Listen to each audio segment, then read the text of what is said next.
those of you that didn't hear me earlier, I'm Marina from Litmap.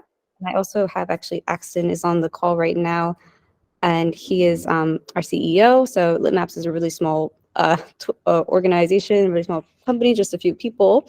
But for those of you who maybe don't use the tool yet, it's a literature review and literature discovery tool. And so that's what we'll really be diving in into exactly how that works and how that can support your research. And we're really lucky that we have Faheem with us. So a lot of times we talk about the tool, but we ourselves are, we're developing that tool. So it's extra great when we get someone actually in research in academia, like a professor, telling you and sharing with you the real practical uses of that and what that looks like, especially for those of you who are maybe graduate students, who are academics. Even if you're in this call and you're from industry or somewhere else, definitely hope this is still useful, but we'll have that extra lens, especially for students. So just to give you some background on Faheem, if you, a lot of you probably are here maybe because you know Faheem already, which is great. But if you don't, he's a professor in Australia at the University of Adelaide. And yeah, and he has a great, awesome LinkedIn. I highly recommend you check it out. Like loads of great suggestions just on everything academic. So yeah, 100% recommend try that. And yeah, I won't take up any more time because the coolest thing is what Faheem will share with us. So please, whenever you're ready, you get started. And if you need any permissions or screen share stuff, just let me know. Otherwise, oh, and sorry, I was going to mention one thing. It's totally Faheem's call as well. But generally, we might hold questions until the end if possible. But you're welcome to put them in the chat and you can manage that however you'd like to. But yeah, sounds good. Thanks, guys. Okay, thank you, Marina. Thank you for the introduction. Am I audible? Can we, is anyone Yes. hearing Faheem? Okay, I think now. Yes. Yeah. Okay, so let me share the screen and then you can just confirm for me that my screen is.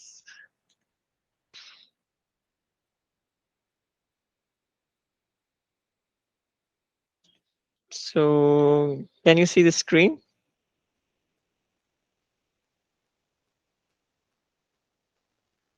Yes, no? Yes, Yes. yeah. Thank you. Okay, great. So let me know if at some point my internet is bad or the slides are not visible.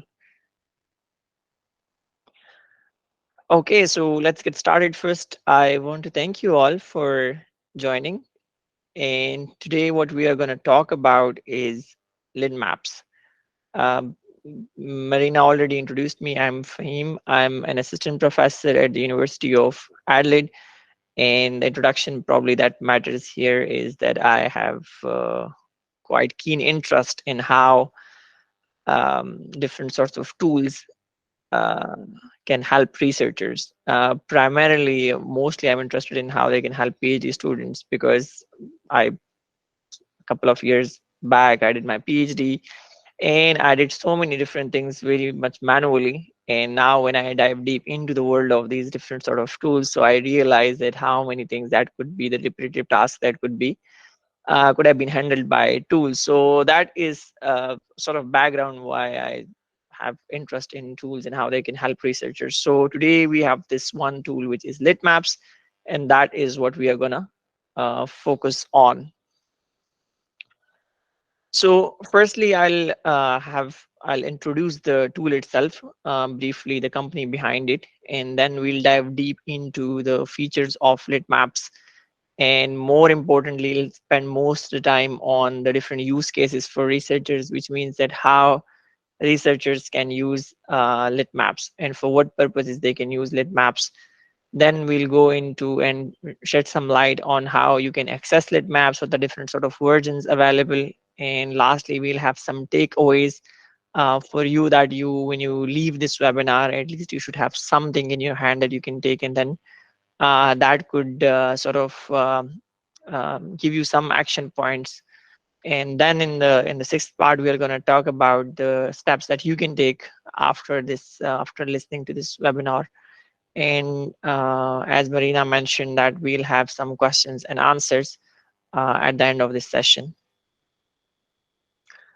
So before we go and we talk about Litmaps, I just wanted to quickly form a foundation or a basis for all of us so that we can have a common understanding of what we are talking about here today. So I'm sure that all of you would have some familiarity with the term literature reviews. Some of you might have already conducted reviews, and you might be aware that there are different kinds of literature reviews. For example, there are very plain or ad hoc literature reviews that you sort of summarize the topic that is broad in scope, and it doesn't have a very strict or rigorous methodology that is being followed.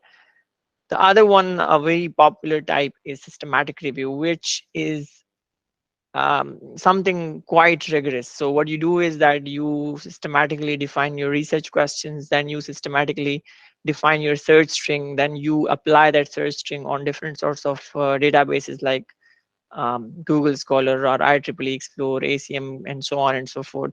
And then when you get the number that, okay, let's suppose your search string returns 1000 papers, then obviously you go and you filter out the irrelevant papers through different ways. For example, firstly you do the filtering based on title, then you do filtering based on abstract, and then you do filtering based on the whole text of the paper.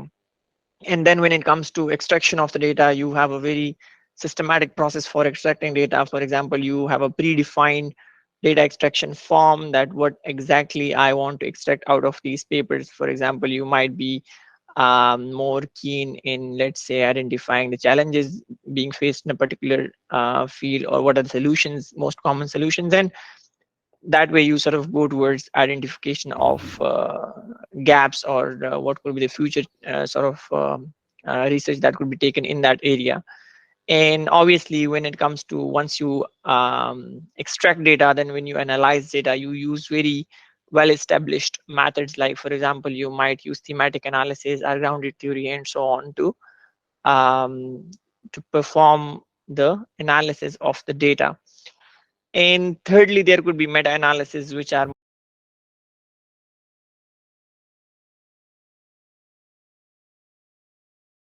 better for him to present that. So I just prepared this just in case his internet wasn't going to be, yeah, good enough. Because like I mentioned, we were prepared for that a little bit, just as a backup.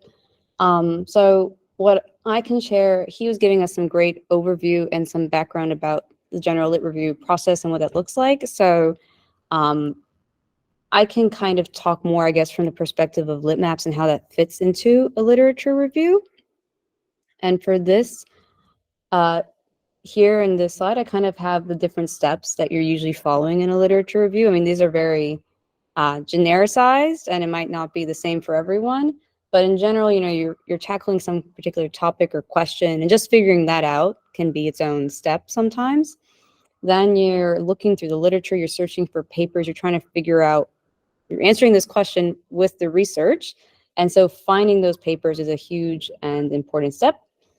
But that's also not all by itself either, right? Because you can find 100 papers, but that's no good if we can't organize them, figure out what pertains to what, keep notes on them. So all these future steps, and then ultimately summarize them and effectively create the literature review. And where Litmaps fits into this process is basically in the search and identifying and organizing papers. And that also can extend beyond those steps. So like I said, this is a simplified diagram, but with a literature review, you know, you might be doing all these different steps. You might be here at the end summarizing, and then you could even find, oh, a new paper just came out on my topic and I need to include this too. So it's not like it's definitely linear, but in general, you're doing most of the stuff up front, or a good chunk of it. And that's where Litmaps comes in to help you find papers faster, to help you keep those papers organized, those articles organized, and to ultimately make it easier to do those future steps of like accurately completing the lit review. And here's also some additional context I like to throw in, just so we can like visually navigate how this looks logistically. So for those of you who are using a reference manager, if if you're a more, say, beginner graduate student, or you're early on in your research career and you don't know what reference manager is yet, just think of that as a place or a tool where you're just keeping track of all your papers. So these are the really commonly used ones that we see: Zotero, Mendeley, EndNote, but there's many other ones out there. And they're just a way to keep track of lots of papers, because as you're doing research, you'll get dozens, maybe hundreds, and you want to stay organized, right? And so as these great questions have popped up, can I bring papers from Zotero to Litmaps? Definitely. So here we would take those papers, we'll pull them into Litmaps, we'll do our searching, and then oftentimes what we'll see in workflows is we'll go back and save these papers in our reference manager. That's not necessary, it's just often what happens with many users. And then you go on to do your future steps. So then now you're taking notes in your different note-taking softwares, and you're ultimately creating your draft in whatever processor you use for that. So maybe LaTeX, maybe MS Word. That's just to kind of show you the tool ecosystem that at least I imagine and how we fit into that. And so this is the mini workflow that I can go through today. And this is just about basically finding papers for literature review using Litmaps, and then how to basically continuously and automatically discover literature using Monitor. So the 3 steps here kind of broke them down into 3 steps, which is also corresponding to essentially 3 different features within our app. So the first thing that we refer to in the app as seed map, that's just finding papers with one starting paper. So it's as simple as saying, okay, I'm going to do research on this particular topic. This is a good review paper that's pretty similar to my research, but obviously that review paper, that's just the starting point. So traditionally you might look through the references of that paper and then manually do all this. Seed maps automate all of that. So you plug in one paper and you get really relevant connected papers to this paper. And then this, but backtracking, but this only takes care of a small, say, area of the literature, right? So you're looking at a kind of a smaller bubble, and it's a great starting point. But when you really want to expand your work, when, in the end, you might have dozens, again, many, many papers, how do you actually cultivate this collection? That's where Discover comes in, because instead of just giving Litmaps one paper and saying, find me similar papers, now you can give it dozens of papers. You can say, well, I've done a bit of research. I know quite a bit about my topic, but obviously I still need to know a lot more. And that's where Discover comes in. So you can put in many papers, and then there are different algorithms by which Litmaps will recommend you even more relevant papers. And lastly, Monitor. It's a really simple feature. It's just going to be automating this Discover search. So once you have told Litmaps, yeah, find me papers, great.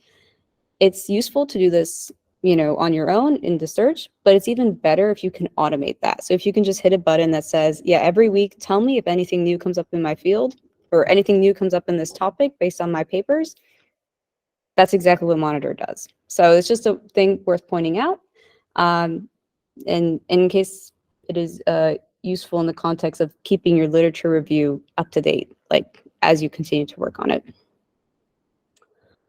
So to give you a bit more context about seed maps, so seed map, the reason we're calling it this is because sorry, messing up my words here, but because the initial starting paper, we refer to that as your seed, right? So this seed is the original thing, and then we're growing off of it, kind of like, a seed is growing into a tree. And so this blue icon in the image, that represents the seed for this seed map. And all these gray dots around it represent relevant articles that Litmaps recommends that are related to this original seed paper. And the way this works is really intuitively, it's just using the citation network. So one clarification I would make here is it's not just this paper's citations and references, it's actually the most relevant and kind of top connected papers. So if it was just references and citations, this would be pretty simple, but this is slightly more complex. So it's looking at all of this paper's references and citations, so all the different papers it connects to, and all the papers those papers connect to. So it's kind of searching a bigger part of the network to find the most interrelated and interconnected papers. And that's just a subtle distinction, but it just means you're going to get a slightly more diverse and yet still really relevant set of articles. And so that is essentially what CMAP is doing. And now at this point, what I'll do is actually jump into the app and walk you through how to run a seed search. So that way, yeah, we can kind of see the process in action. I'm just going to switch my screen to a different screen share, so give me 1 second.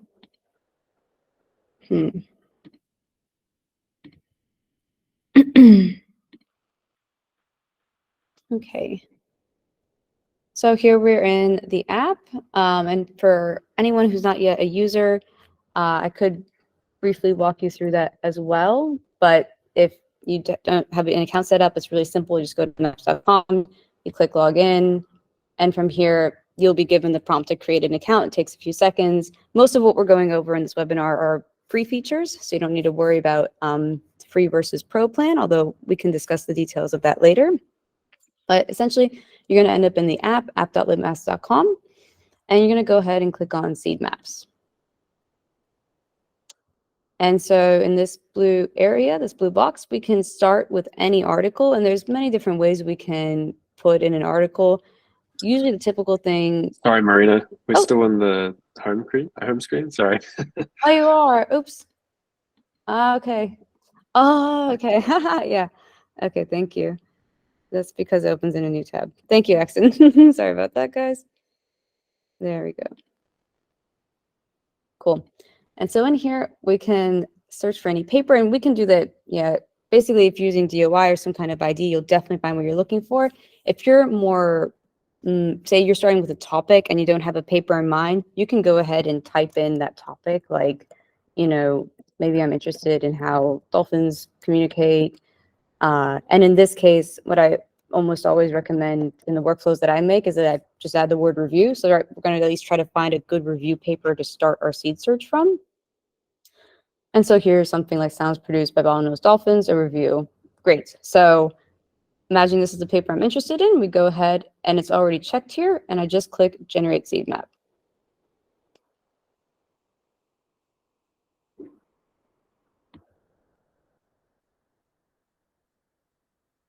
Cool.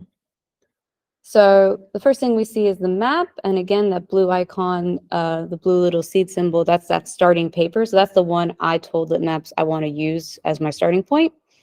And then all these other papers branching off of it, those are ones that it either cites or references or is somehow deeply connected to.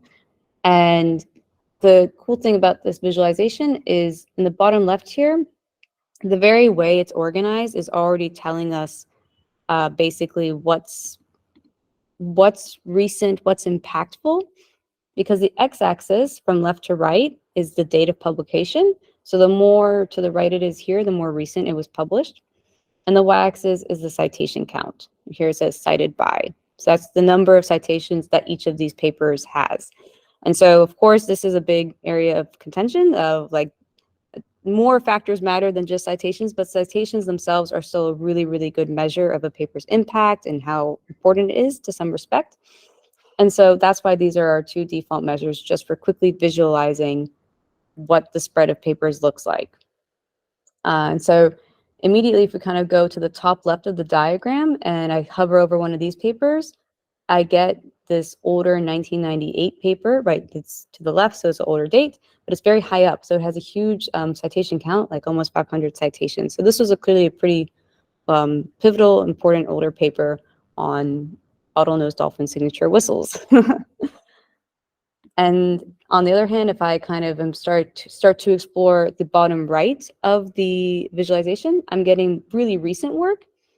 And naturally, the more recent the paper is, it's got to have less citations. It just hasn't been around as long.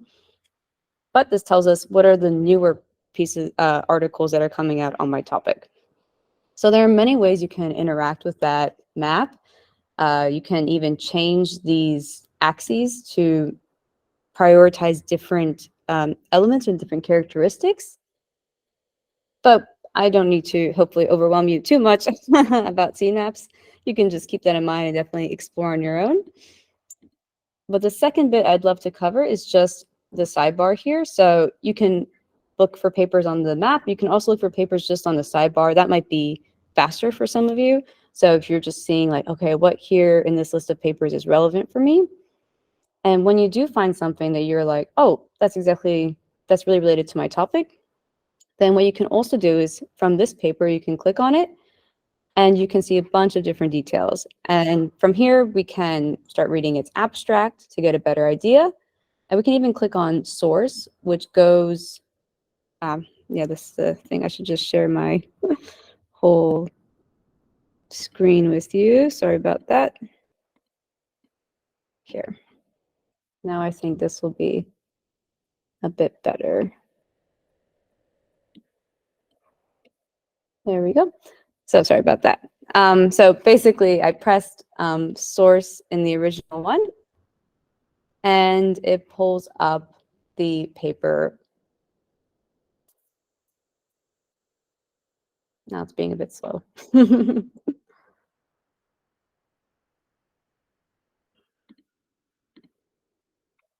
Okay, well, it pretty much pulled up this side. I don't know why it's being a bit slow now.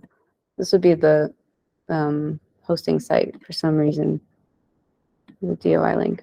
Well, anyways, here's the original paper. You can go and check it out. But back in the app, there's a few more things we can do from the papers listing as well. And one of the key things that actually for the graduate students, it was funny. I was just reading a post online today about a graduate student describing their workflow in Litmaps. And they were saying that's a very classic technique is they will find a paper. And then what they'll do is they'll generate another seed map for that paper. So I find this paper relevant. I just click this button, seed map. And now I'm auto creating a seed map for that paper. So that's an easy way to kind of jump around and explore basically more niche areas of your topic or diving into each paper separately. And so here's the map for this paper.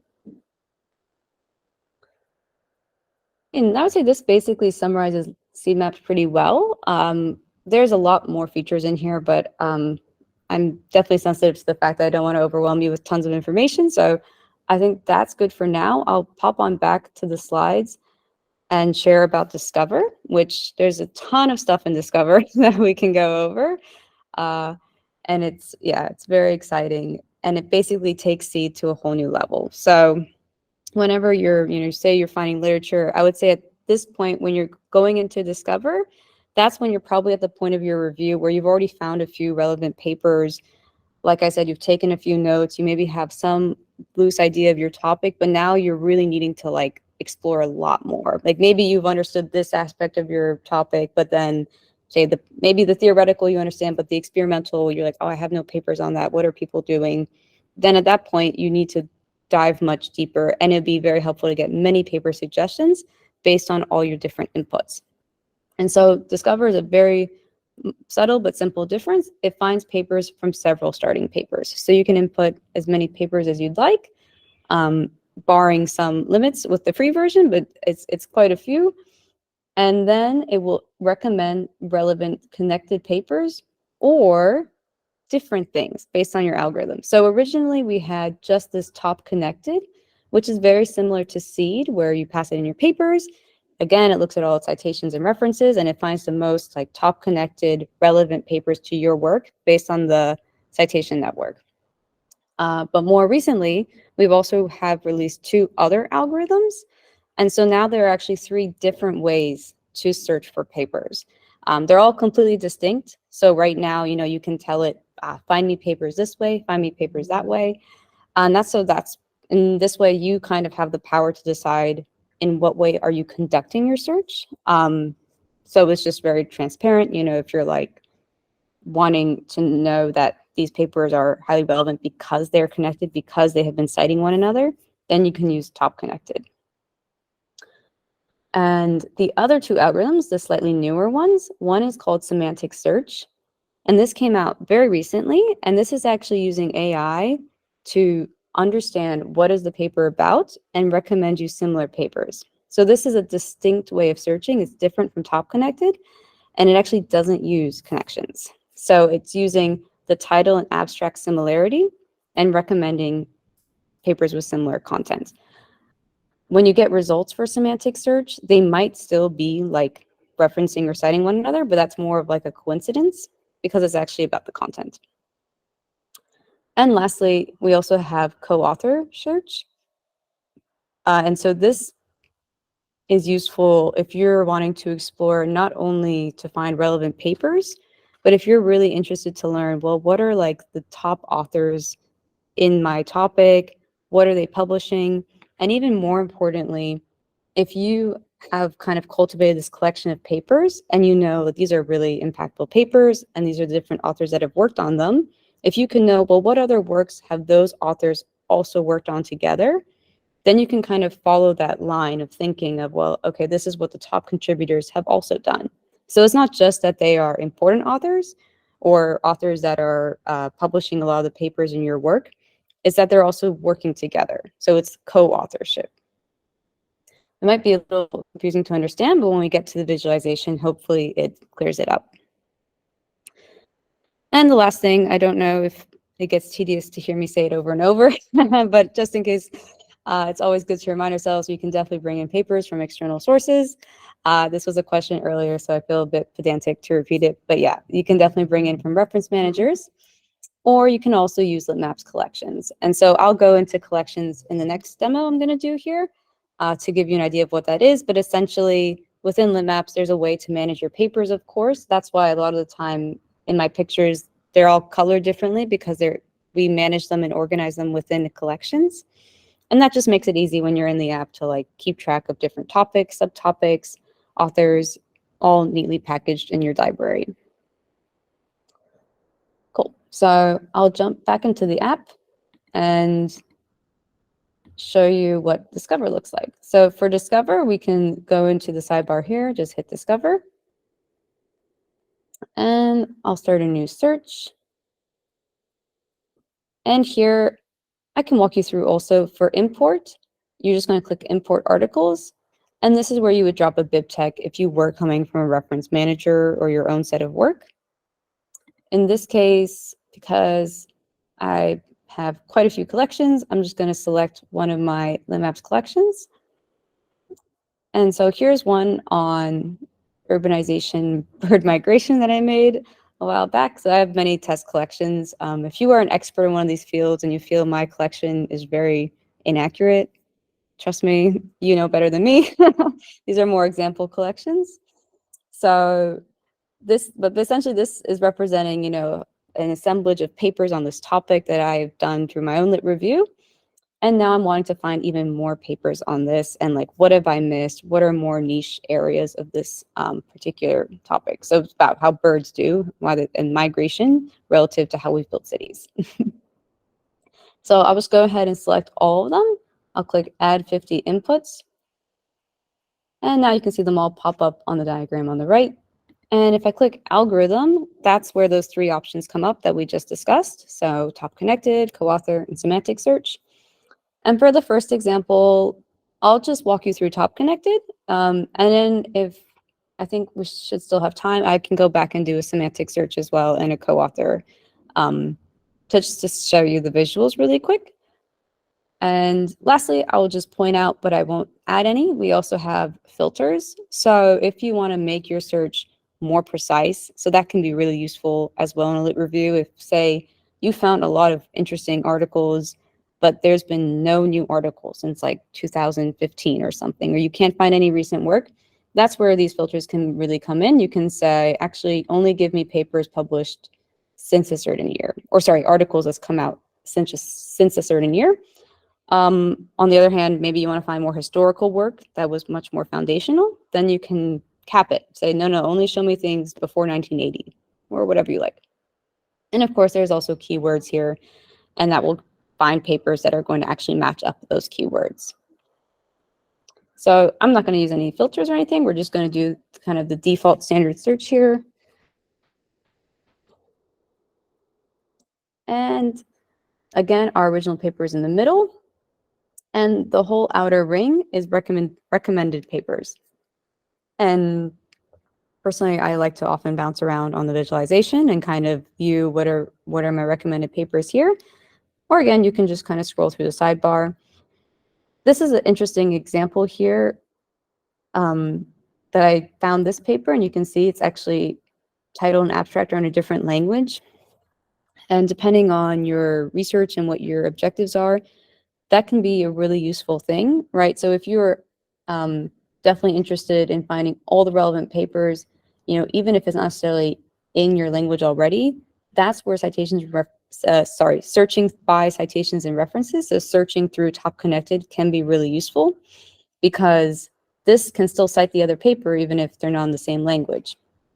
However, if you're using search that really depends on the content similarity, so say for an AI content similarity search or our semantic search, that will consider language. So there's no correct, perfect way to search. There are kind of pros and cons to different ways, and it depends on what you're looking for. So a search can only be as good as what you're telling to search for. So that's just a small distinction to keep in mind, depending on your goals. And the additional thing I'd like to point out while we're here is, try and make a bit more of a story. This put it in context. Like I have all these papers, I'm scrolling through. This paper is on the urbanization. Does urbanization filter birds on the basis of their biological traits? Oh, that's super interesting. That's actually exactly on my research topic. It's about, well, it's very similar. It's actually more about their biological traits than it's about migration. But I could say, actually, I'm really interested in that, and that sounds really cool. So there's a few options here. One option is I can say, it's interesting, but it's not on my topic. So I can click details. I can click on edit collections. And here I can actually save it to a new collection. So I can be like, I don't know, bird traits. I don't know if that's a good title here. And that just shows me that you can kind of keep track of papers in different groups. And that way down the line, when you want to conduct another search or dive deeper into a topic, you can try to stay as organized as possible. It will make it much easier. So just keeping in mind, though, in terms of workflow, all you need to do is just hit edit collections. And you can do that on any paper anywhere in the app and save it into any collection you'd like. How do you view your collections? You'll click on your library in the left sidebar here. So I'm just jumping out of Discover for 1 second.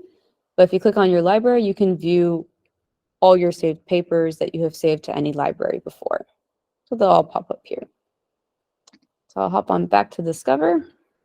It generally saves your search, so you don't have to worry about losing anything, or not auto saves it, but it doesn't kind of erase your work if you just jump to another page, as I did. So if we do want to save it, I'm just trying to think how to not maybe do too much at once here. Sorry.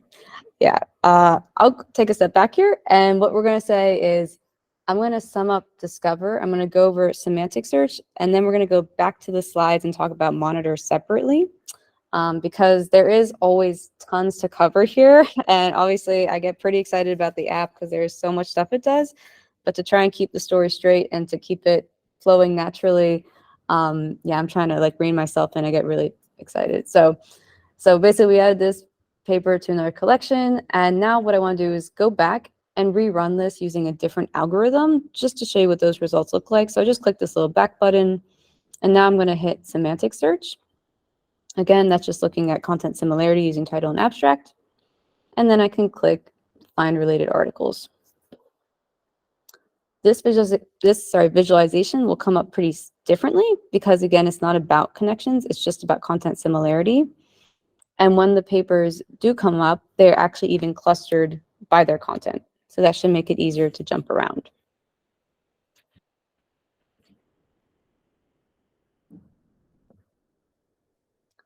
And I do have quite a big collection here. It is 50 papers, so I'm not too surprised that, it takes a bit of time. There's a lot to search through here, right? We're looking at like all the papers and seeing what's similar.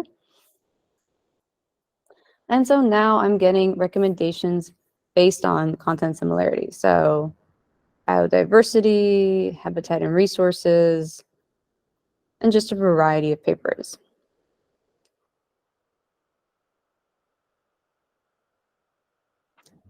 And I wanted to go back and just give you an idea as well of the co-authorship search. So what does it look like when we search not just on papers, as these two algorithms do, but also on authors? So I just hit back again, and then now I'm going to hit co-authorship and click find related articles.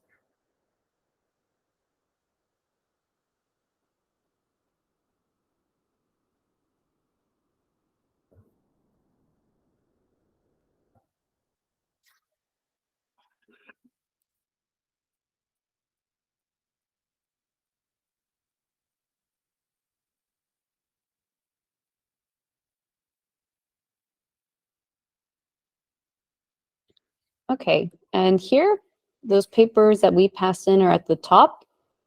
The list of authors is in the middle, and recommended papers are on the bottom.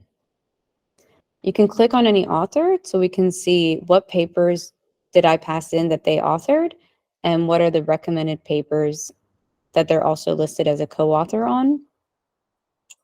And this is a great way just to quickly pinpoint, like we said earlier, who are these top contributors, or who are like the most common and prevalent authors of my original collection. And because, in the process of your literature review, you're gathering a lot of, important and foundational works and all the relevant papers on your subject, then this is a really revealing diagram, because you're going to know, oh, okay, these are the key authors in this field because I have cultivated this list of important work. So it's kind of a one-to-one connection there.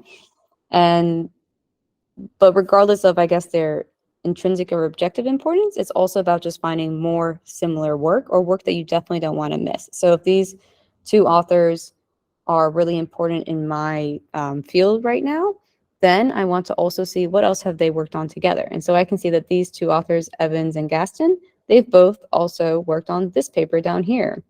So I can click on that one. What makes an urban bird? So this is potentially deeply relevant to my work. And so we get the recommendation down here. And you can kind of click all along these kind of bullet icons, and these are all the recommended papers based on the co-authorship.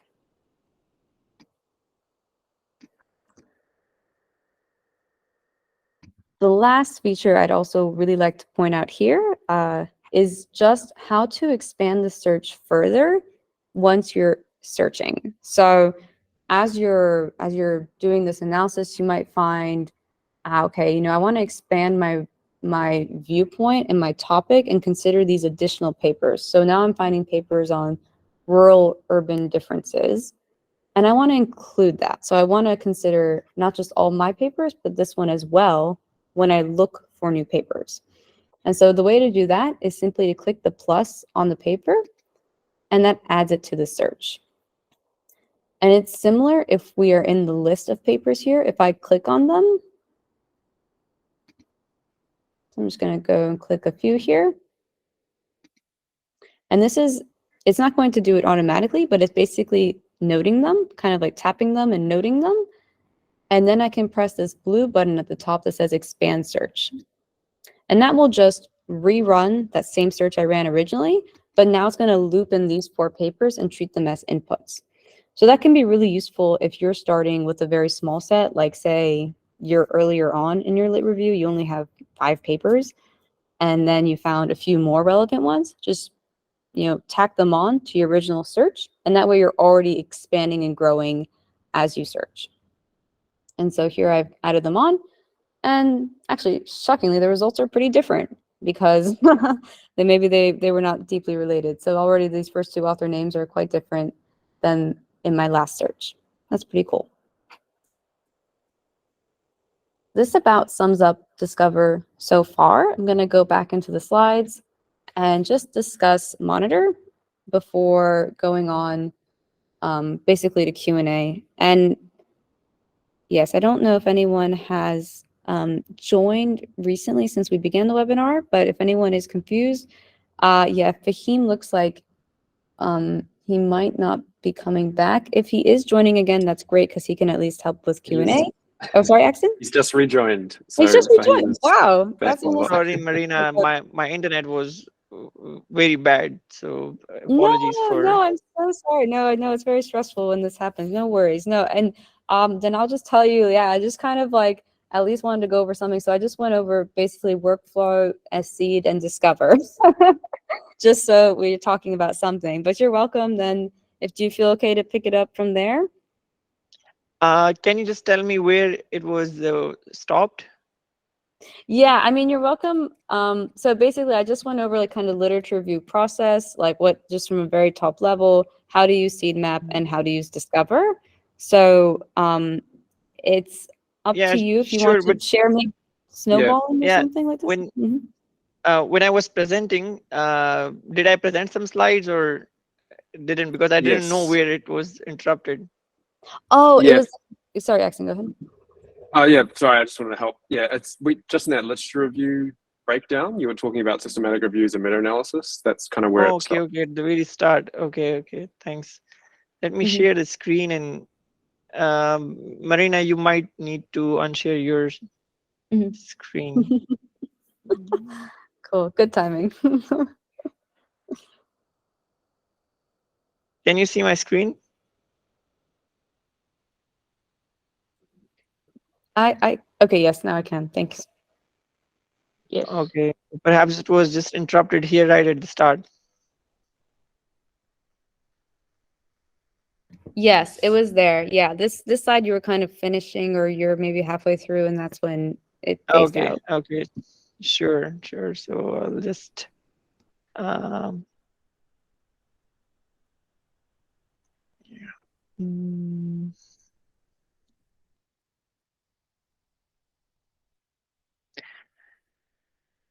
Okay, to all the participants, sorry about that. It was the internet that was very poor. So Marina, please do let me know if it's lagging or if I'm not audible at some point, and if you can just maybe drop a message or even my email, that would be very helpful.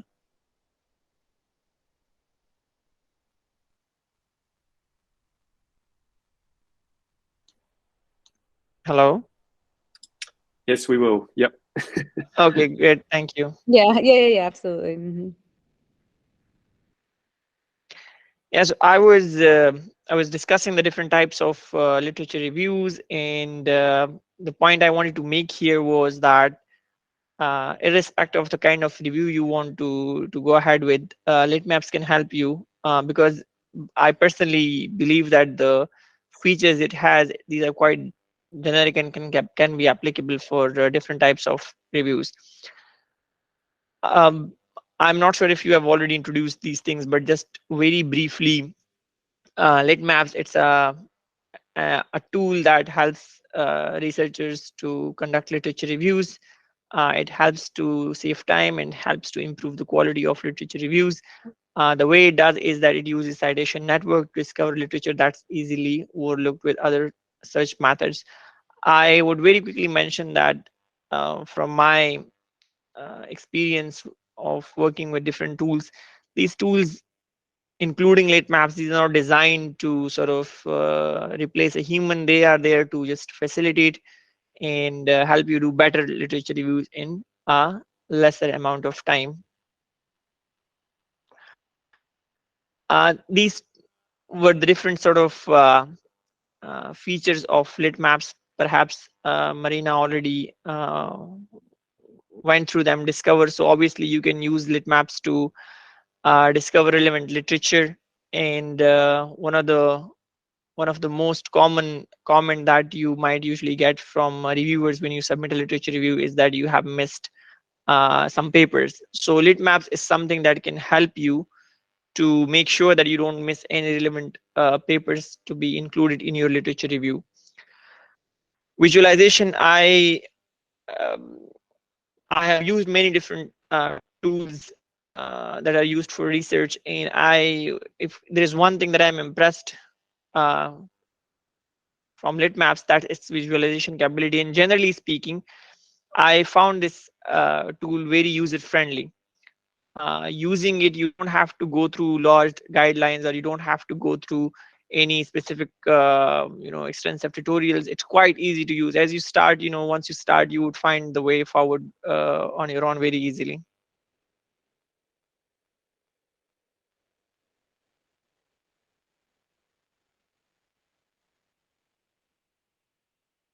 Okay, still there. And then sharing. So obviously with Litmaps, you can share the work you do in this using this tool. You can share it with your collaborators. You can download the maps. You can also share those maps on your social media and so on. In monitoring, that's something that if you I believe that all of you would be aware that how important it is to stay up to date in research. So if you are doing research, it's very important that sort of you have an eyes on what exactly is getting published, so that to make sure that your research does not become redundant. And that is something that Litmaps can definitely help you with. So you can set up your alerts, and then you, based on those settings, you receive alerts from Litmaps that what sort of new papers have been published in your niche area.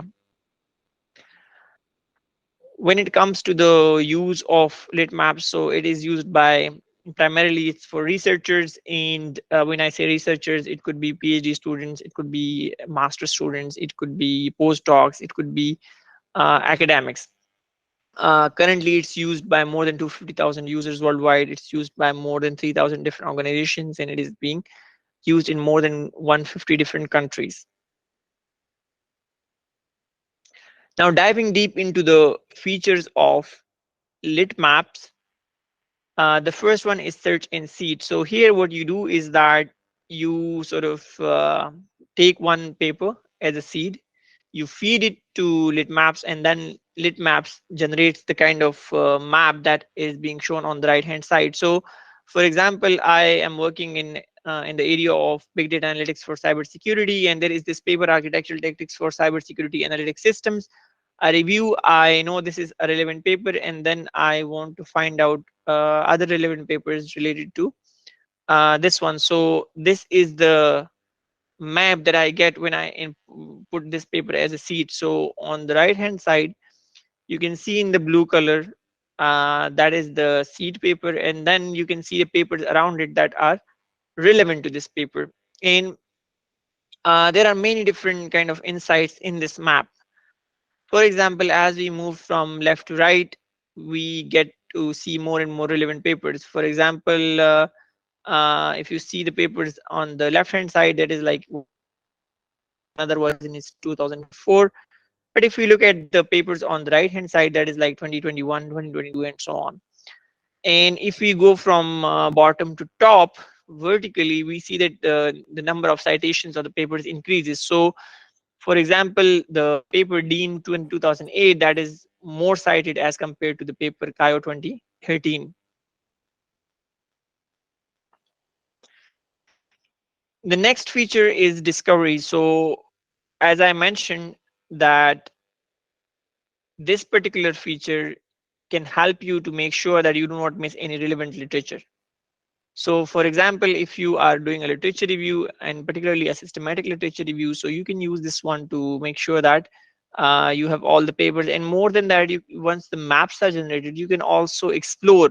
For example, if you see that there is a paper Sauber 2020, so when I click on it, it shows me some details of the paper. For example, it shows to me the abstract of the paper, it shows me how many references this paper has, and it also shows to me that how many other papers have cited this paper.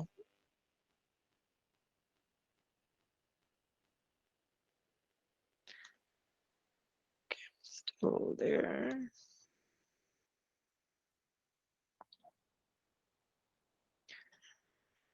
The next one is visualization. So as I already mentioned that with this tool, one of the best thing with this is that the visualizations are very awesome, very user friendly, very easy to read. So uh, in the video tutorials, we'll see that these maps, they have a lot of insights in the visualization. Like for example, everything has some meaning. Like for example, the size of the bubble, it has a meaning. The larger the size of the bubble, the larger are the number of citations of that particular paper. Sharing, as I mentioned, that most of the work that we do in the research world, that is collaborative work. Like for example, if nothing else, you would be collaborating with your supervisor, with your PhD supervisor. So over there, what happens is that if you're using Litmaps, you can very easily share your findings with others. You can export an image, and then you can share it. Also, you can share these maps on your LinkedIn or Twitter or any social media. And also you can export it to a reference manager as well. So one of the thing that this particular feature can be used for is the like in Australia we have like every PhD student has to give a major review after 1 year into the PhD program, where you sort of establish that okay, the work that you're doing, it's new and it has scope and that it's going to lead to a solid PhD. So here with this kind of maps, you can show the positioning of your work with respect to the related works. Lastly, the feature monitoring. So as I already mentioned that when I was a PhD student, I used to receive alerts from Google Scholar. However, Google Scholar sends a lot of alerts, and also it's not user friendly. It gives you a link, and then you have to click on the link and see that whether it's kind of like relevant or not. With Litmaps, you can receive the same kind of alerts, but that are more user friendly because the tool is easy to use, and also the alerts are more accurate. Now we'll look at some of the use cases, which means that how you as a researcher can use Litmaps. Just making sure, Marina or Axton, if you can confirm that it's visible Yes, and we're it's still here. audible. Yeah, Okay, looks great. good. Still going good. Thanks.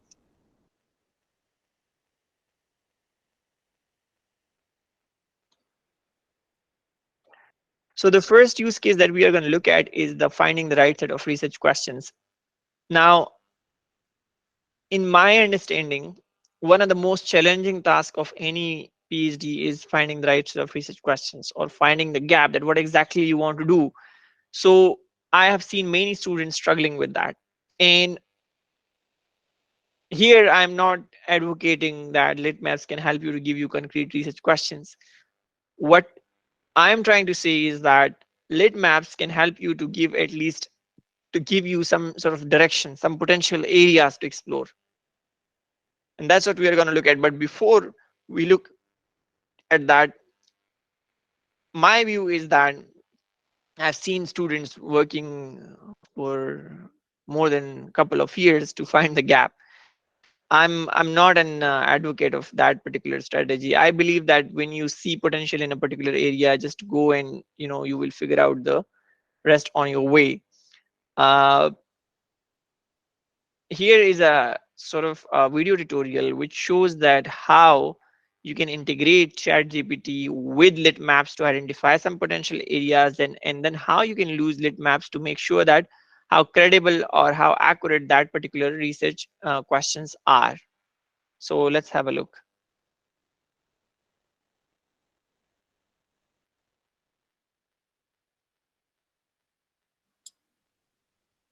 Sorry, Faheem. I don't think the audio is coming through for that video. Sorry? There's no sound from the video for us. There isn't. You can see the visuals, right? Yes. Yep. Okay, let me try.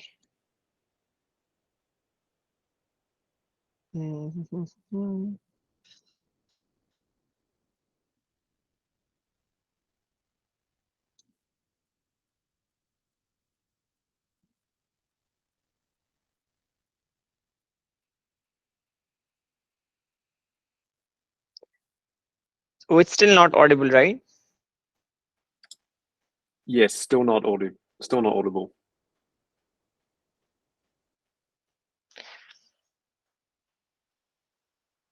Okay, I'll try to explain with it, because I believe that I'm audible, right? Yes, you are. Yep. Okay.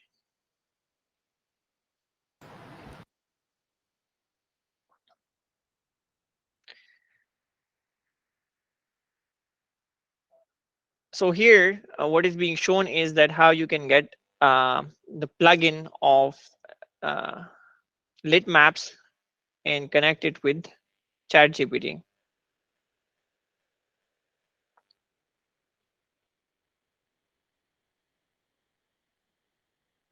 So once you have connected ChatGPT 4 with Litmaps, then we're going to look at that how you can identify research questions in a particular research area.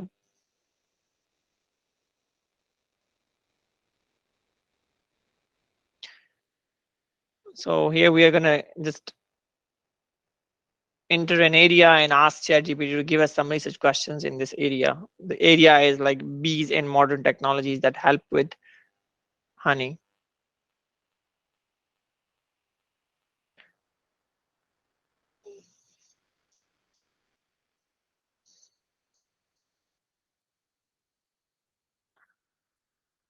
These are the different sort of areas and research questions that are given by ChatGPT. And we are gonna now pick one particular research question from here. Let's say we pick the first one.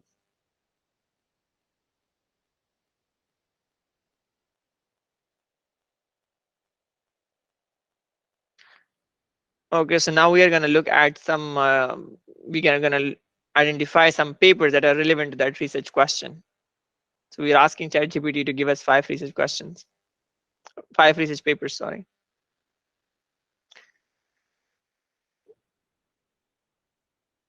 So using Litmaps, it has given us some actual articles, not like fake ones, because ChatGPT also sometimes, not sometimes, quite a lot of times give fake articles.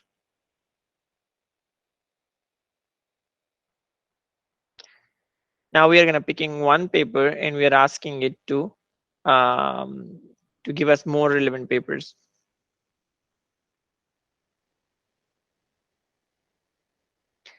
And now we can see all those papers in Litmaps. So we can just click on the C map and it will take us to Litmaps.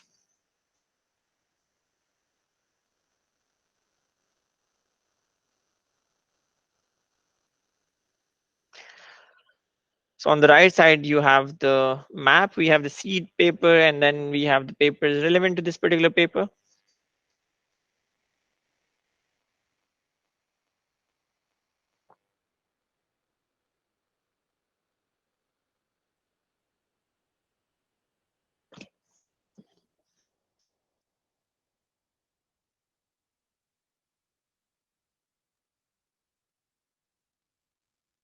So this is the normal explanation that the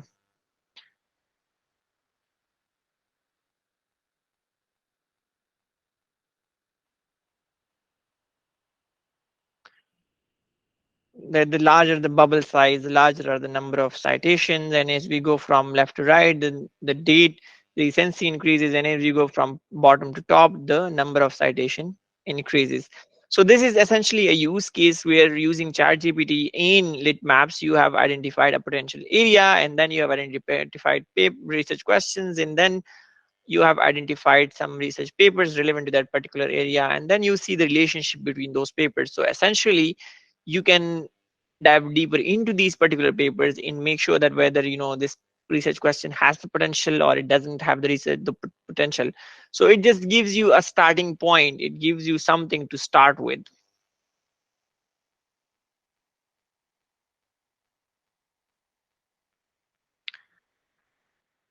The next research question that the next use case that we are going to look at is how to accelerate your literature review. Now, one thing that I have previously mentioned, that literature review takes a lot of time. For example, I did 2 literature reviews, published 2 literature reviews as first author, published 2 as co-authors, and it does take a lot of time if you want to take it to the stage of publication. And the way I have done it almost all manually. And if I do it again, I won't do that all manually. So here we are going to look at some of the cases where Litmaps can help us to accelerate it without impacting the quality of the work. And how it can do so, it can help us in many different ways. For example, as I mentioned, that it can help us to identify the relevant papers. Litmaps, it has many different sort of filters, like for example, filtering based on date, filtering based on authors, and so on, where you can filter out irrelevant papers. With Litmaps, you can also do snowballing. And what snowballing means is that you can, let's suppose you have identified 50 papers that are relevant to the literature review that you're doing, and then you go through the references of those 50 papers to identify more relevant papers. So that's the first degree of snowballing. And then you can also go through the references of the identified papers to snowballing, which is the second degree of snowballing. So Litmaps, it can help you to do up to 2 degree snowballing as well. And obviously you can look at the relationship among the papers, you can collaborate with the other researchers, and you can receive alerts. So these are all the different sort of ways through which you can accelerate your literature review process. So the next tutorial that we are going to look at, that's a bit lengthy, but I'll briefly mention what is happening. But that shows the different ways in which you can use Litmaps to accelerate your literature review process.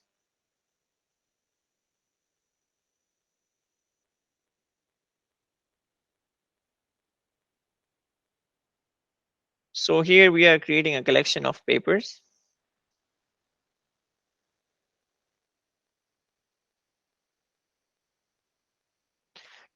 So we are going to add articles to this collection.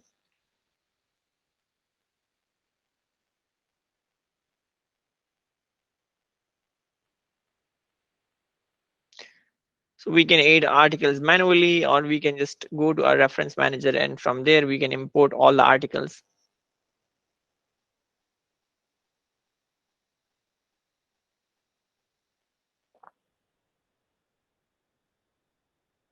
So these are the 2 articles that are being added from the reference manager. They've been added to the collection.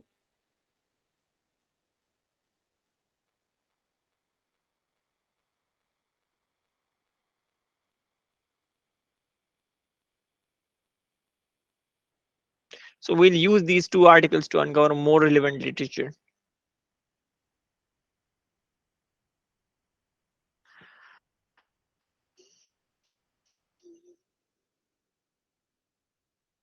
So we are going to create seed maps for these articles.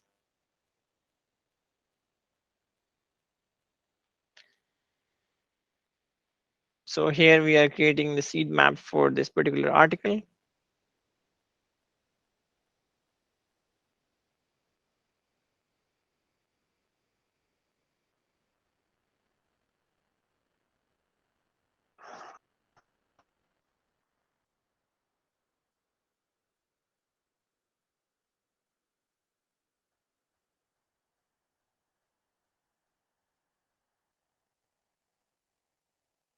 So here is the list of the articles that are relevant to the seed article.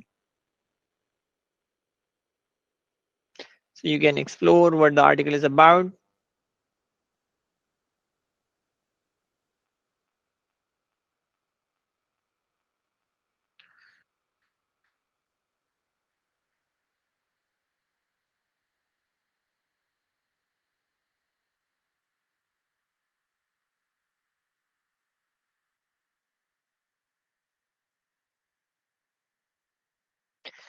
So this way you can just have a look at the article, and if you find it relevant, you can add it to your collection.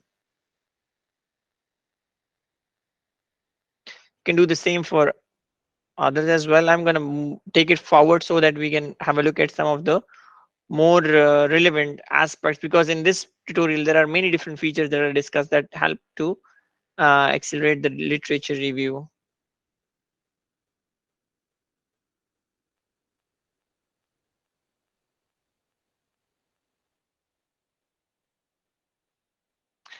So this is a very important case, that how when you're reading, how you can make sure that you read the best of the best articles.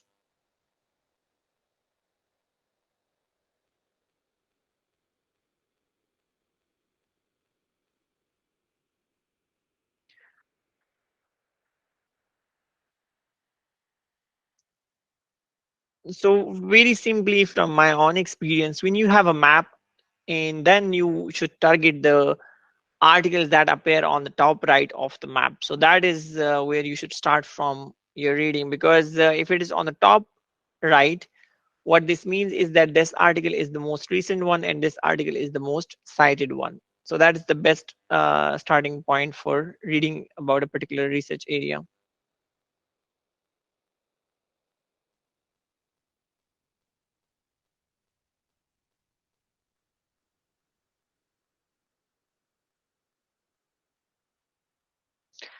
So you can also, with using Litmaps, you can import articles from reference managers like Zotero or Mendeley, EndNote. And here's how you can do that.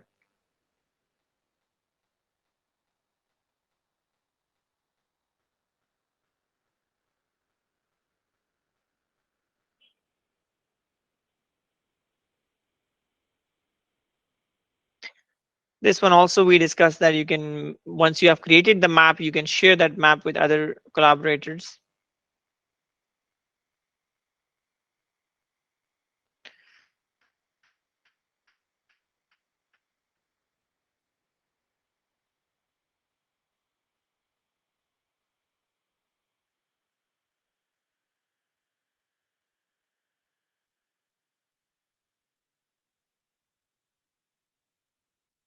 So you can share through a link, you can share through an email address. In monitoring one, we already discussed that you can sort of insert searches and then you can receive alerts related to that search.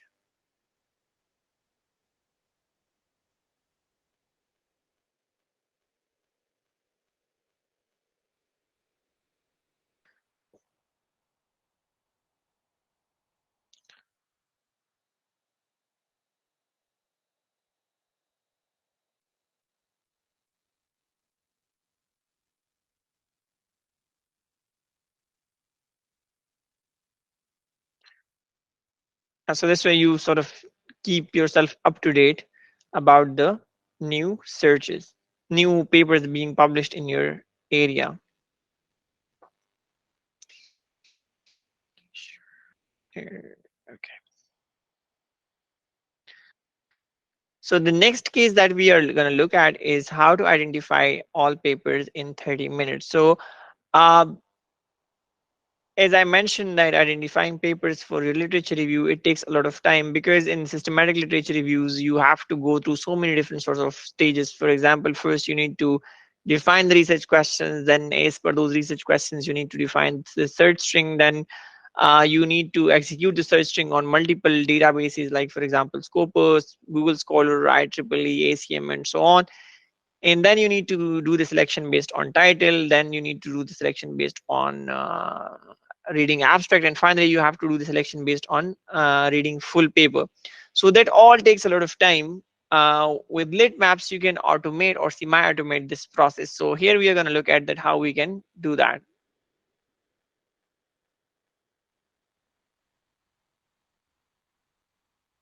So you log in, you go to discover, and then you just enter some area that you want to identify papers for. A map has been created, and then you have all these different sorts of filters and different sort of features that can help you to identify the right set of papers from that map.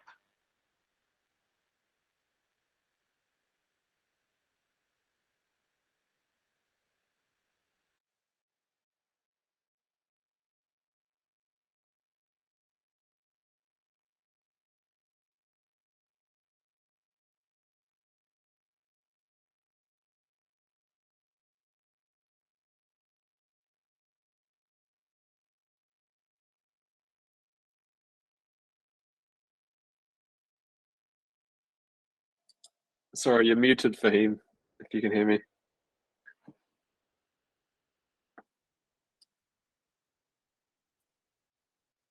Can you hear me now? Yes, thank you. Okay. So I was mentioning about the this particular case about integrating Litmaps with reference manager. So many of us, we use like for example, during my PhD time, I used to use the EndNote, and then some people use Zotero, Mendeley, and so on and so forth. So with Litmaps, it's again a very useful aspect that you can easily integrate it with the reference manager of your own choice. So here we can see how we can integrate Litmaps with a reference manager. So if you want to export from Zotero,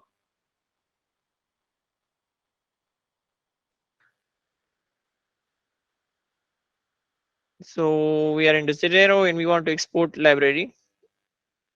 So we choose bib tags.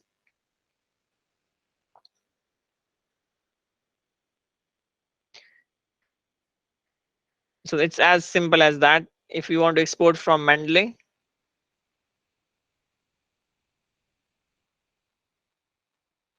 select the article that you want to export, just say bibtex, save. And if you want to export from EndNote,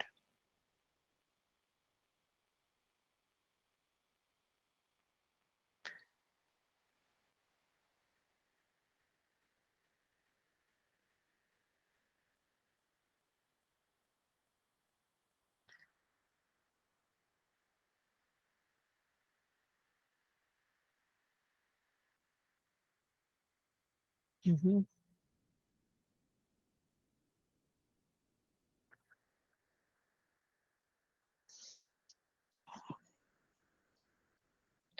if you want to export from paper file,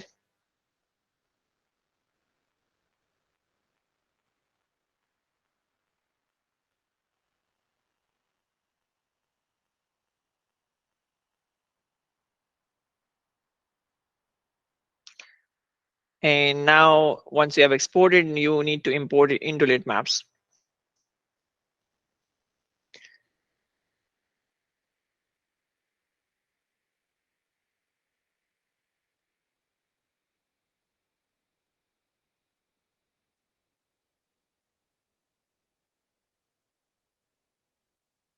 Yeah, and just upload the bibtex file.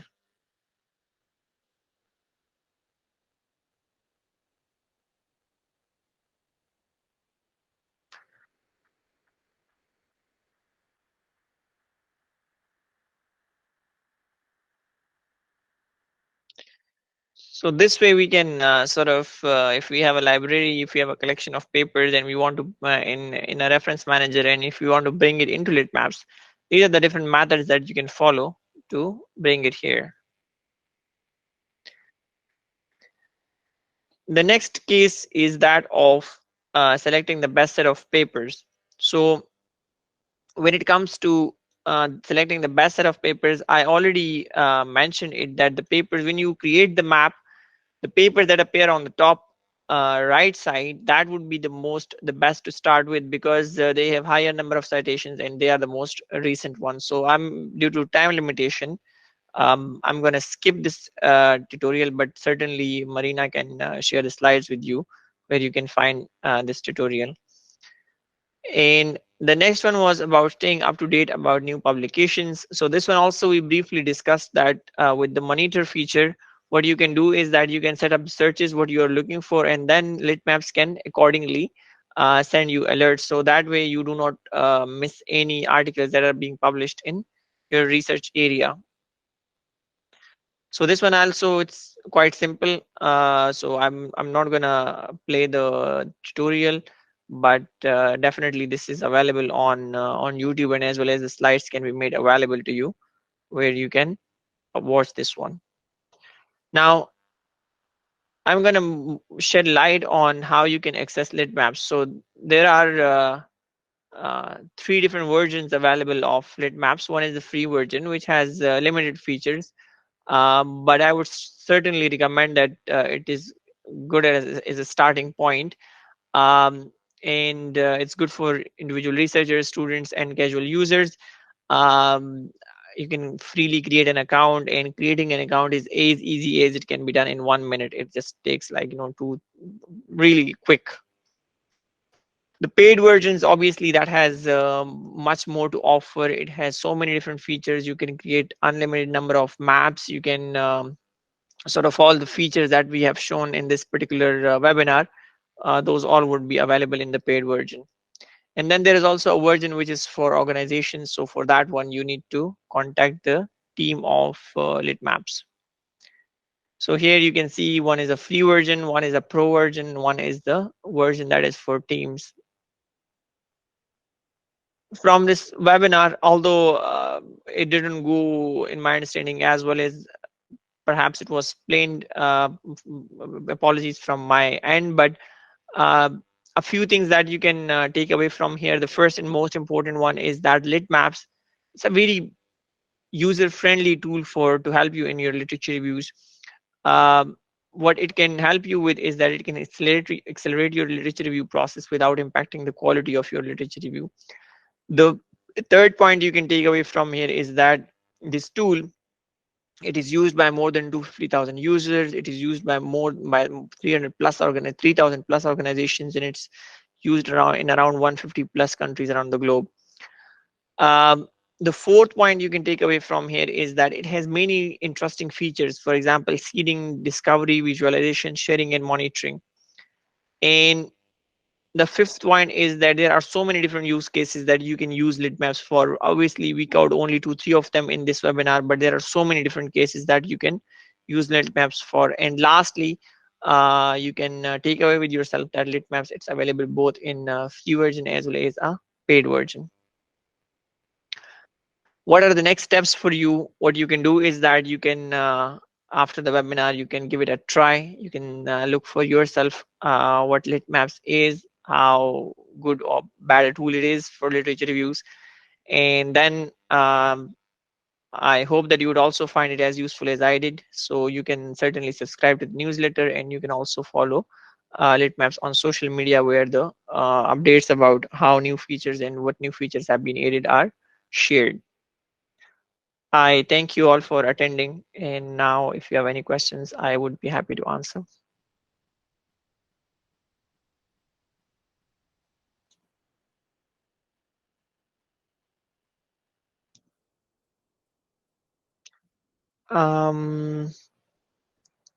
Yes, Daniel, I think you want to ask a question.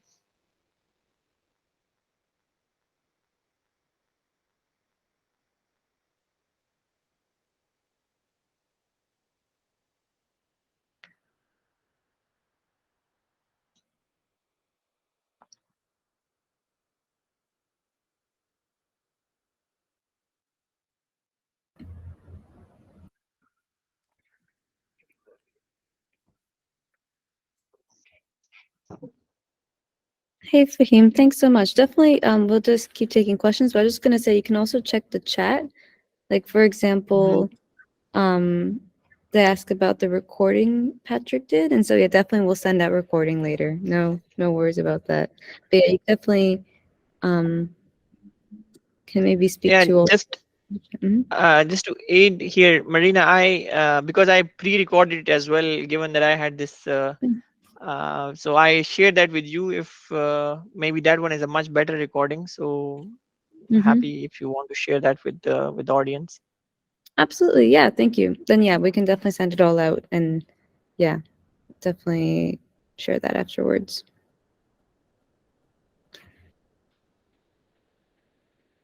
And I just noticed there's some, if anyone has a question, you can just, I think you can just go on your mic and go ahead. You're welcome to speak or do the raise or put the queue. But I do see there's some questions in the chat that we can go through. They are more Litmap specific. So one is about search engine. What search engine do we use? So we can kind of give a high level, which is that right now when you search for paper is using Semantic Scholar search. So if you know Semantic Scholar, this is a big area. You can also search for papers, but that's the search that we're using. You can also technically change the search to also search on an even broader set of papers, but by default, that's what we use. But I guess there's two things. One is just searching for paper that you're looking up, like you type in dogs or something, and it's showing you the list of papers. That uses semantic search. But when you're actually using Seed, you're actually using Discover, you're actually finding recommendations, then we're using even more papers. So search is a bit of a convoluted term here. I made the answer very complicated, but in general, we're using several databases to give you papers. And the $5 sale is not still on. I'm sorry if about that. Yeah, there's a question about if we still have a sale right now. No, I'm sorry. Watch out though, we do sales quite a lot, so maybe next one. Always academic discounts though, if that's relevant. And someone also asks Google Scholar only.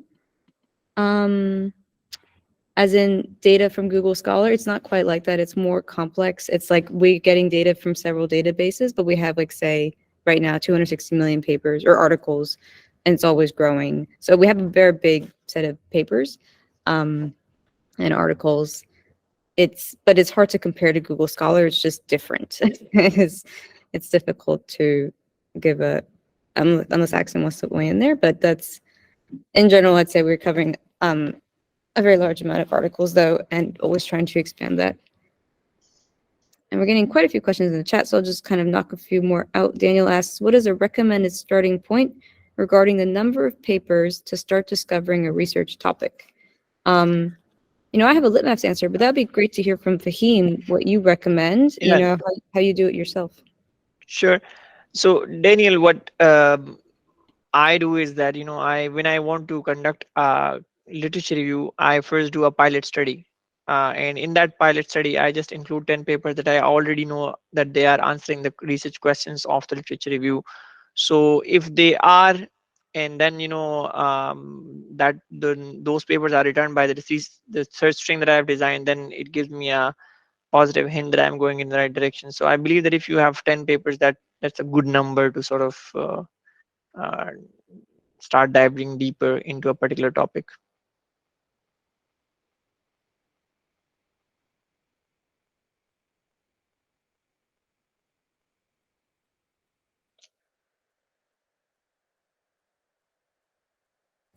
Cool. And I can even read you the questions for him if you want, but they're also in the chat. But Daniel also had another question about limitations regarding published websites. Are there any limitations regarding published websites, open access journals? So if this is about Litmaps, the papers that you're finding in the app, they all have open access metadata, which means you'll find papers that when you click on the paper and you go to source, it's not necessarily an open access paper. Maybe you need to log in to view it. Of course, there's many ways that are known to access papers, but in terms of the papers that we can recommend through the app, you'll get definitely way more than open access papers. You'll get loads of different stuff. So that's not a limitation, if that's what the question is asking. And then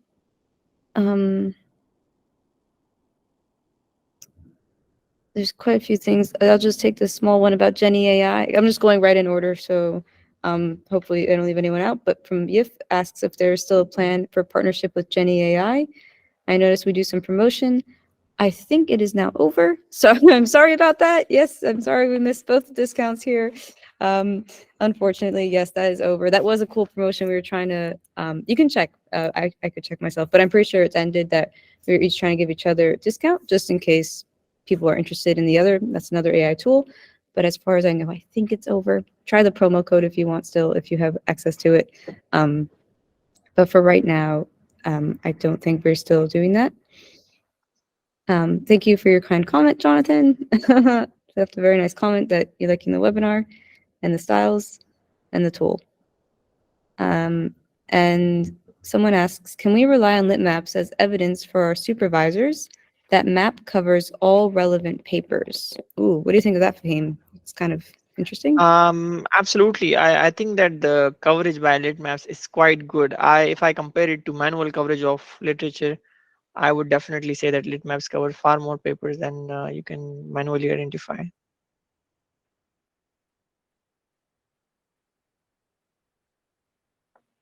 Yeah, totally. You can even then also share it, public link. And someone also says, Johnson says, thank you for everything. Yeah, thank you. Thank you to Faheem, for sure. Patrick says, can papers be exported from Litmaps to Zotero as opposed to the other way? So that is something I briefly mentioned at the way beginning. And yeah, you can also share your other methods here as well. But for this, you can definitely, there's two main ways. One is export as BibTeX. You can do that with any Litmaps collections and papers anywhere. And a BibTeX itself can be imported virtually to any reference manager, including Zotero. So that's kind of a two-step process. The more faster process even is using the Zotero connector. So that's an app you get inside of Google Chrome. I don't know if other browsers have it, but if you have it, then you just click on that plugin on any page, and it will take all those papers and upload them to your Zotero library. So it's not part of Litmaps. It's just something Zotero has. So definitely check it out if you haven't tried that yet. Someone says, Patrick asks, is there any limit on the number of collections that can be created within Litmaps? Axon? I don't know. I don't believe so. I don't believe so. I don't think you'll hit it if there is. That would be really amazing. You'd be very ambitious. Yeah, I think right now, not much. Is there a limit on the number of users in paid versions? By Ritam, I think maybe there's I mean, I don't know what it means. So in terms of, we can have any amount of, anyone can sign up for, anyone can use the Litmaps for free. Anyone can sign up for Pro. These are individual plans. You do it individually, or you can also sign up as a team for Pro as well. If you sign up as a team, then you can pick a limited number of seats or whatever, but that's probably extraneous to your question. I think just in case maybe you're coming from a different angle, yeah, you just sign up individually, free or paid. And once you're on the paid version, there's no limitations at all. On the free version, some limitations, like we mentioned earlier, things like how many papers can you input into Discover. Thank you, Hader, for a nice comment. Nisha, can we get the recording? Yes. And next time I'll wear a t-shirt that says, yes, you'll get a recording. No worries for anyone who missed it. But yeah, definitely getting a recording. Some other comments here. And will the plugin work for Mendeley too? If this is in regards to Zotero connector, no, because Zotero connector is just for Zotero. However, definitely check out, maybe there's more plugins on the market. This is just the plugins we're aware of because we're kind of in that space. I don't know if Faheem, you know of other plugins for the other tools you use, like other reference managers, but I'm not aware of anything. No, these were the common ones, like the ones that we covered: Zotero, Mendeley, and Node. Yeah, but definitely for say for Mendeley, something I'm sure you can do an import as whatever that local file system is or whatever. Like, I don't know if it's RIS there or BibTeX or whatever. Okay, and then there's just a couple more here, and then hopefully we can still have some more. You're also still welcome to raise your hands or something. I'm just trying to get through the chat. But Daniel also asks, is the result of Litmaps deterministic? So if I run the same search on different accounts or machines, I get the same results. Yeah, definitely, right? So definitely, yes, there's not like random factors or stuff. The thing that can change, that will change, is just every week we are always updating the data. And so what can happen is, you know, this is a big complex process, but right, like a paper could come out, but maybe you don't see that until a few weeks later. It could even be a paper that was older, but maybe the databases didn't get it until recently. So there's always paper things changing, versions changing. There's a lot of stuff going on. So that can change. And so if you're like really serious, doing some serious systematic review and you're like, oh my God, it has to be completely reproducible, then you could note, obviously, I think that's common in these practices. You note the date and time you're doing your searches as well. Like you note the date that you conducted the search, because our algorithms are, sorry, not just the algorithms, the data is changing over time. And that's true for all databases everywhere. So it's like, I don't know, it's kind of a much bigger issue, but in terms of our algorithms, they are functioning the same way, yes. So definitely running on different places at the same time, definitely should get the same results. Right, Axton? I just double check. Yeah. Yes. Yeah. Okay, thanks. I was asking if your team has planned to be integrated into Jenny AI. Their search function is weak and only utilizing Google Scholar. Okay, thanks, Yif. So that's interesting. Right now, I guess no plans for integration. It was more of just a nice promotion, like a marketing thing. But that's very good to know. And actually, yeah, I was thinking about something like that myself. Just if you could just upload your own references and then it could recommend your own references to you. Yeah, there's all kinds of fun ideas there. So yeah, good point there to think about that. I was just going to see if anyone had a hand raised for you. I think not right now. Okay, cool. But please, if anyone has any more questions for Faheem, anything, please, you can also raise your hand or just use your mic, because there's only now 46 other people or something around 50 people. So it's actually not so many. So yeah, don't be shy.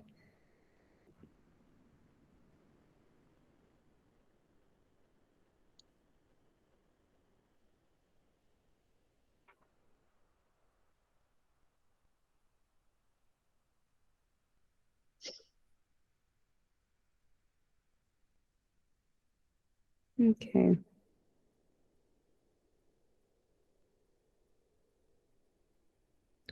You know, I'll just take one more question from the chat. I don't know if we did that earlier, but Igalo a while ago asked about ChatGPT. I don't know if we covered that, but in the case of plugins, ChatGPT plugins are on the paid ChatGPT plan. So if you like that and you're like, oh, that's so fun, all the plugins, so it's not just Litmaps plugin, but all plugins are accessible on that better version of ChatGPT. So you do keep that in mind. Yeah, it's not on the ChatGPT version. Can I ask a question about the search process? One thing I find really troubling or difficult is that the context gets missed when you insert a research question. And I find that a lot of the search tools, because they don't get close enough to the context of the question, you end up virtually having to read the paper from start to finish. And I'm just wondering, how does Litmaps address that issue?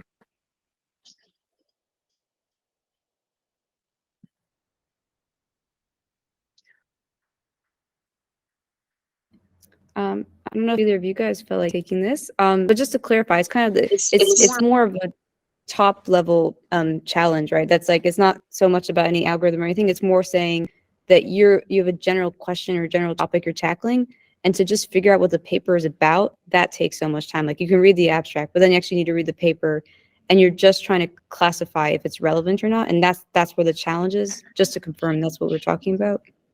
That is correct, Marina. Yes. That is exactly where the challenge lies for me. Very big challenge. Very big. Yeah, absolutely, yes. And yeah, actually, I think that was even we once had a idea request that was like, oh, can you just summarize the abstract in one sentence?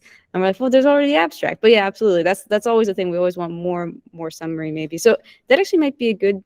I would say in terms of Litmaps, you're welcome to share your thoughts, Exton. But I would say we're just connecting you to papers. So right now, I would say we're connecting you to the most relevant papers, but that challenge in and of itself is still maybe a bigger structural challenge with how we interact with literature. I don't know if you have a different feeling, Exton, if Litmaps does something specific to tackle that challenge, because it's like, at least if you're getting the most relevant papers, you're already sifting through that. I don't know how you feel. Yeah, we've really tried to have you know of something, so you know one or two papers already, and so that's helping to guide or weight these searches. So you're not just typing keywords into a box and then getting results out. So I guess our approach has been, you have some starting point, and that's where we're jumping off from, and we're going to try and help you make sense of those things and improve over time. But yeah, that's sort of the central conceit of what we're doing. But yeah, understanding what those recommendations then mean and how they fit in, that's a lot of work. Yeah, I'm curious, Faheem, how do you also go about that? Because there's so many papers, it's so exhausting to need to dive deep into everyone to how do you get the fastest idea of what a paper is about when you're doing your own work? Yeah, so Marina, one thing, the paper reading ability, it comes with time. So let's say 7 years ago, if I would understand a paper, it would take me maybe a whole day. But now, it might, in 1 hour, I would totally understand what exactly the paper is about and what is in it for me. So that's one thing. And also, like, I think there are even books on how to read a paper. So for example, now if I would just quickly skim through the paper, it's maybe in the last year or so I've not read a paper like, bit by bit. Usually, you skim, you read the abstract, and from there you get a good idea that whether it's relevant or not. And then also you go, like, for example, I go to the discussion section to see what are the author's reflections on the findings, what is his thinking, that what was good about it, what was bad about it, what can be done on top of that. So to answer the question more crisply, I think it comes with time, with experience. You get the ability to quickly get what you're looking for out of the paper. That's good enough. I just wanted to know that. Thank you. Yeah.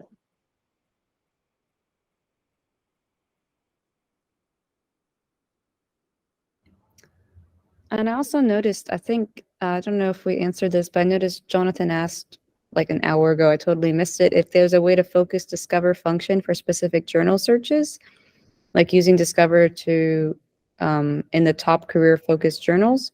That's a really good question. This is something we are very much aware of right now. There's no way to do journal filtering, but that's the thing we're really excited about, that hopefully one day we can work in that you can filter by journals.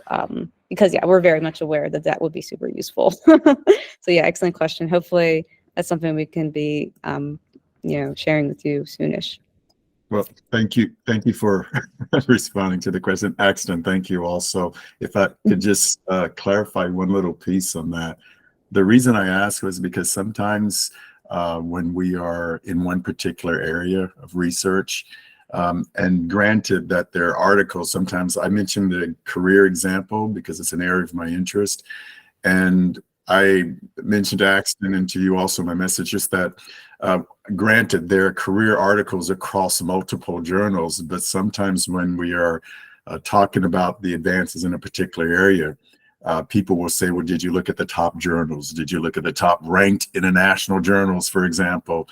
And that's why I was curious if there was some way to focus it. So I appreciate your hard work with that, because I've asked other things and y'all have been super reactive on other little ideas that I've shared with your folks there. So thanks for looking into that. And if it comes about, that would be great, just to kind of see what the discussions are in different areas. Yeah, great to hear. Yeah, thank you, Jonathan. Yeah, definitely. We're always cataloging what people are requesting, and we're very aware of, like, this is a popular request for sure, because it definitely has a lot of utility. And like you say, it's not just journals, it's top journals. There's kind of special things about it. There's more to it, for sure. And yeah, I see this Rahul has hand raised. Like, you're welcome to share your question or comment, Rahul.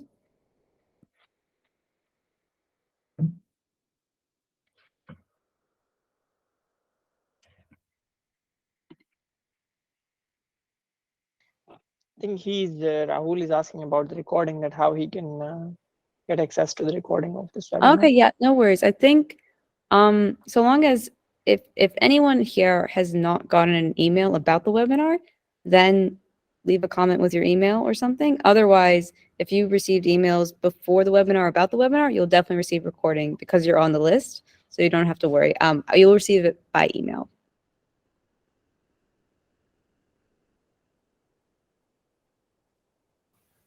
Could I just ask one other question, if I may? Marina, Axton, Faheem, there is a lot of discussion I found with some colleagues on the best tool, as they say, to use. And I've been trying to promote Litmaps to a number of my colleagues as well. And in a few cases, even a lot of cases with my students when they're getting ready for doing their master's thesis, and with the Master of Research students here in France. I'm in France. And the thing that comes up is there's so many out there, things like bibliometrics with Web of Science and Voss Viewer. And do you get people asking you questions on where Litmaps kind of fits in and has some advantages and over some of these other tools? I find it really helps me focus Litmaps a lot more than some of the other ones. But I was just curious if you've had any questions on that, and what's the best way that we might be able to explain some of the differences. Thanks.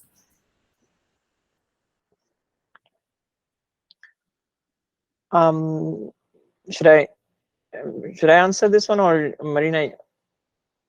Yeah, absolutely. So yeah, from that'd be great. Jonathan, from my point of view, because I sort of looked into quite a lot of tools, and when it comes to tools for researchers, there are many different categories. Like, for example, there are tools that can help you in research paper writing. There are tools that can help you in paper reading. There are tools that can help you in, for example, drawing figures for the papers, and so on and so forth. And then there are tools for literature reviews. So when it comes to tools that are used for literature reviews, then, like, for example, there is I think there is Skyspace, there is Site AI, there is Research Rapid, there is Litmaps, and there are so many others. If I share my experience, as I mentioned during the presentation as well, that I I think the stain point for me for Litmaps would be its user-friendly nature. It's quite user-friendly. And another thing that I noted was that many of the users, they are not really aware of the capability or the different features that are available in Litmaps. It has far many as compared to probably others. So I believe that gives some kind of edge to Litmaps as compared to maybe its competitors. But that's obviously my view, and it's just one person view. That's a great point.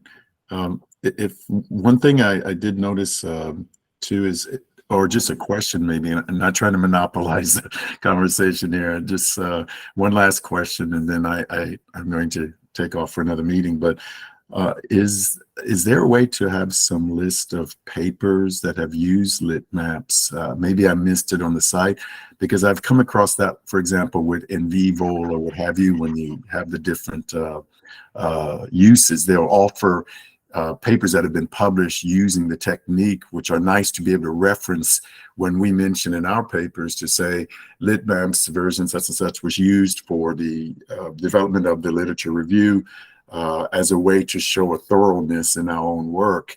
And we can then say, with a reference, Litmaps is a well-known program that assists in the use of literature review, and then there can be a reference or several references that can be listed. If you have any of that available, that would be really helpful as we start to try and expand the use, and on my side at least, a lot more. So that's my last question or comment.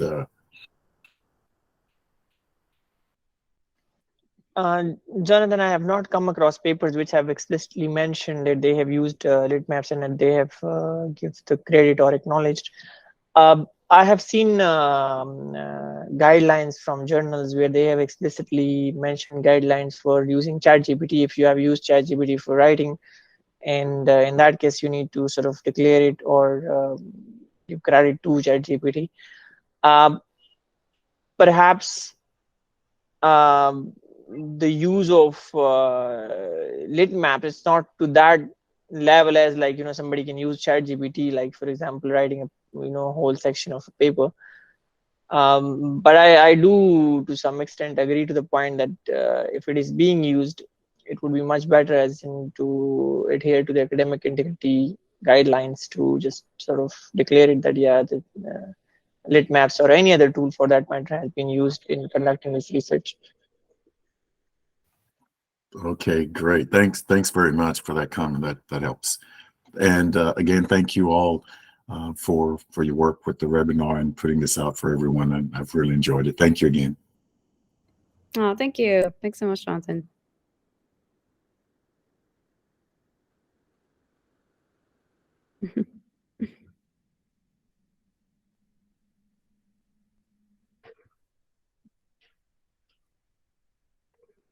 It seems pretty quiet, but I could ask one more question that I'm seeing from the chat that might be a good one. Faheem, that seems similar to the ChatGPT thing, but Anirudh asked, like, at 8:20 ages ago, do we have a brainstorm questions, like option to find the relevant articles based upon the question asked? Or is it more linked to keywords or DOI article, etc., or articles uploaded only to form a map connected to it? So I think it's more about the concept of like searching for papers based on topic versus based on like an actual paper, or Yeah, I guess, I think sorry. obviously based on the paper we can search, because that's what we have shown in the seed and search feature, that let's say one paper and you want to identify other papers relevant to that paper, so that is definitely what you can do. About the search terms, like for example the way we do search on Google Scholar, I'm not quite sure. Perhaps you guys can answer it better, whether Litmaps has that capability or not, that if you want to just enter a keyword and you want to identify which papers are the most relevant. Yeah, I see. But it's interesting. So from your experience, you're generally always using it, that you were always looking up a paper you already know as a starting paper. You're not doing keyword search in Litmaps, I guess, is just for you. It's both. Oh, both. Yeah, sometimes you have a paper and you want to just identify papers relevant to that one. Sometimes you just want to explore and identify the papers in a particular research area. So Mhm. I think both are equally used in the by researchers. Mhm. Yeah.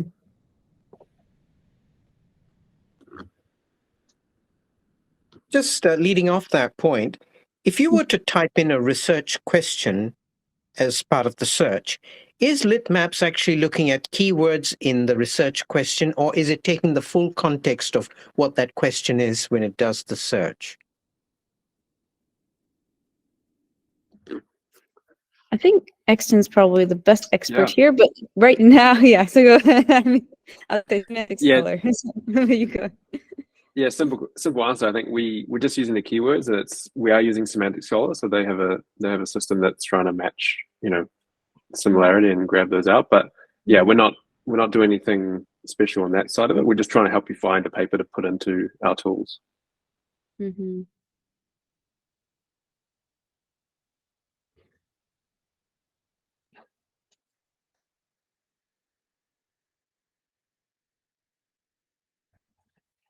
Okay, great. I mean, I think we're just about at the 2-hour mark, and I don't think any more questions have come in through the chat.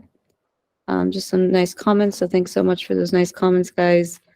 I think we can wrap it up. If there's anything else, feel free to drop it in chat for the last minute or so. But I just want to say thanks so much to all of you that attended. It really made it great. Your questions are fantastic, and yeah, it's great to see everyone so active and interested. And thanks so much to Faheem for joining.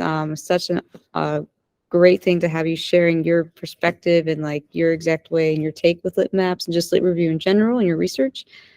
And I'm so lucky that we got the first 10 minutes and then the last X minutes, and still a good amount of time despite the technical difficulties. So thank you. It's a big help. It's been awesome, and we're so lucky also to have Axton.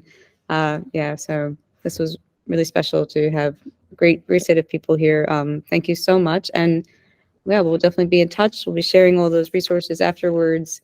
Yeah, and always feel free to reach out to us in the future. We're really available, always available for future like ideas. What would make the app more useful? What are you thinking? We're very open to those things. So yeah, always feel free to contact us through the Litmaps form, the contact page. Yeah, because those ideas make it always better. So yeah, thanks so much, guys. That kind of concludes the webinar. And yeah, have a great morning, evening, middle of the night, wherever you are. Bye. Great. Bye. Bye.